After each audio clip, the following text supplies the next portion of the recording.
ശ്രീനിയെ ഞാൻ ഈ അണ്ടകടാകത്തിലേക്ക് വലിച്ചിട്ടു എന്ന് പറയും. അതായത് നായക സങ്കല്പങ്ങൾ, അന്നത്തെ നായക സങ്കല്പങ്ങൾക്ക് ഒട്ടും ചേരാത്ത ഒരു മുഖവുമായിട്ട് ആണ് ഞാൻ, എന്നോട് പറയുന്നത് ആണ് ഞാൻ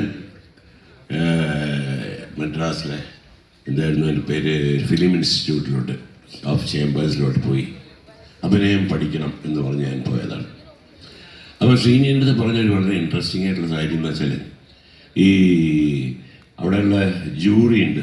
ജൂറി ഇങ്ങനെ ഇരിക്കുന്ന സമയത്ത് ജൂറിയിലുള്ള ആൾക്കാർ പലരും കയറി വരുന്നുണ്ട്.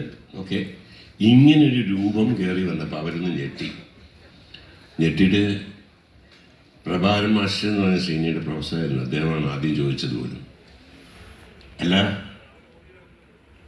ഇത് നിങ്ങൾ അഭിനയം പഠിക്കാൻ തന്നെ തെറ്റിപ്പോയാലല്ലേ? അപ്പോൾ ശ്രീനിയോടല്ല എന്താ അങ്ങനെയൊക്കെ,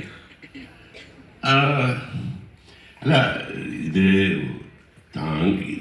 ഈ പോസ്റ്റിൽ ഇത് പഠിക്കാനായിട്ട് ഇവിടെ വന്നു, ഈ സ്ഥാനത്തേക്ക് വന്ന മറ്റ് പലരുമുണ്ട്, അവർക്കൊക്കെ ഞങ്ങൾ തെറ്റ് പറയില്ല, ആഗ്രഹത്തിനെ കുറ്റം പറയില്ല, എങ്കിലും ഇത് സ്വയം ഒന്ന് തീരുമാനിച്ചൂടെ?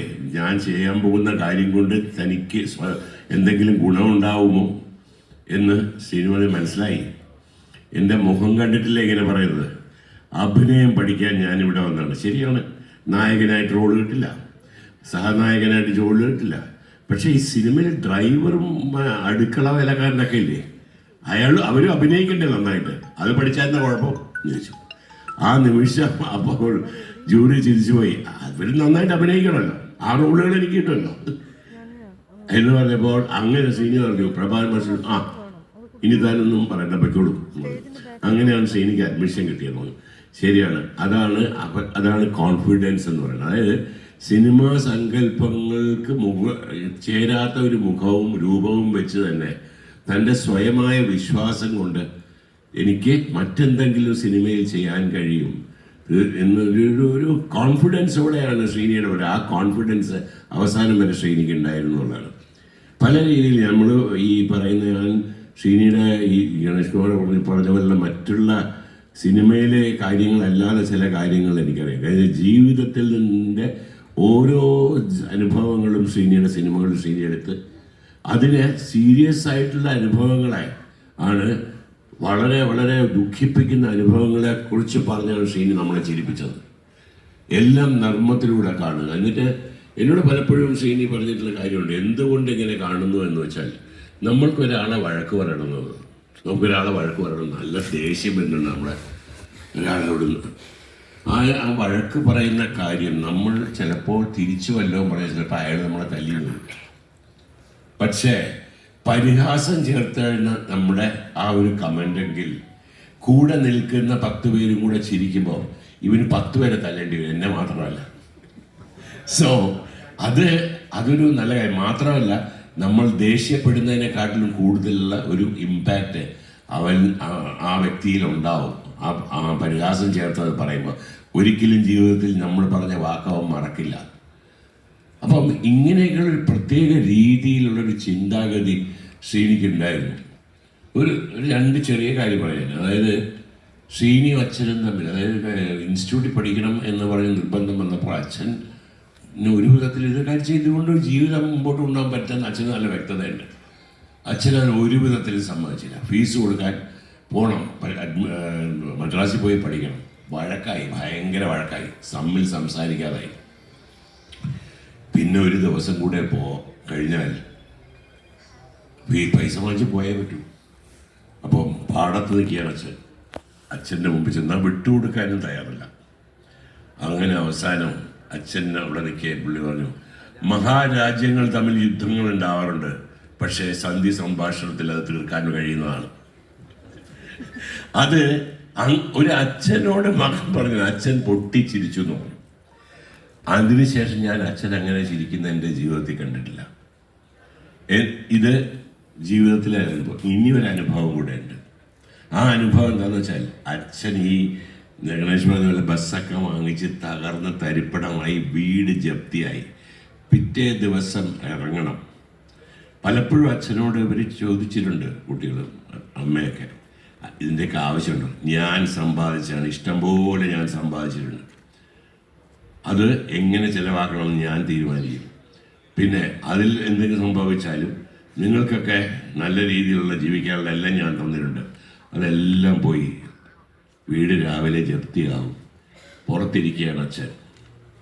എന്ത് പറഞ്ഞാലും കേൾക്കാത്ത അച്ഛനെ എന്ത് ചെയ്യും? ശ്രീനിയും ശ്രീനിയുടെ ബ്രദറും കൂടെ അകത്തിരുന്ന് സ്വത്ത് ഡിവൈഡ് ചെയ്യാൻ തുടങ്ങി.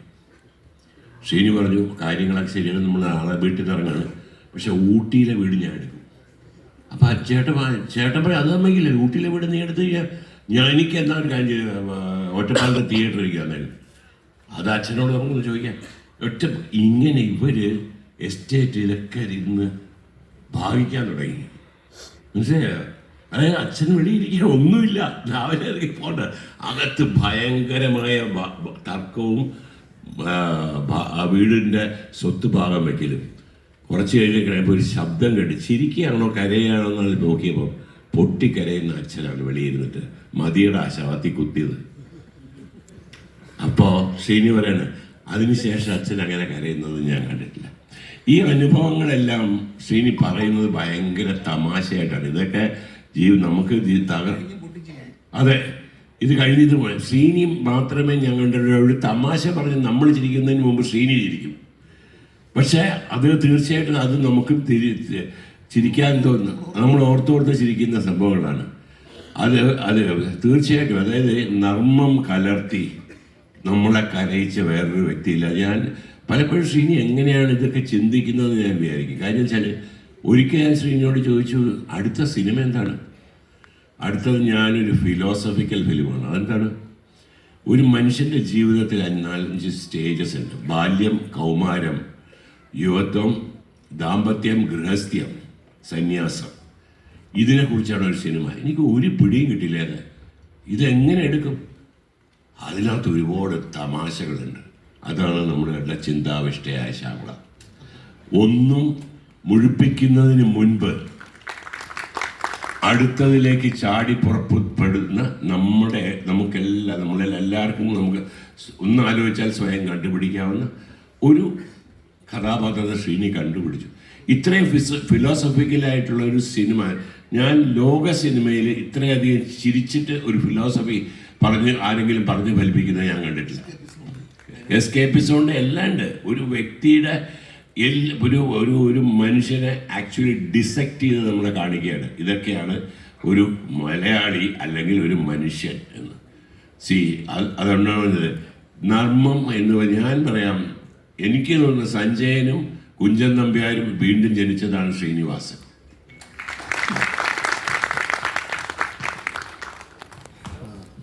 കമൽ സാർ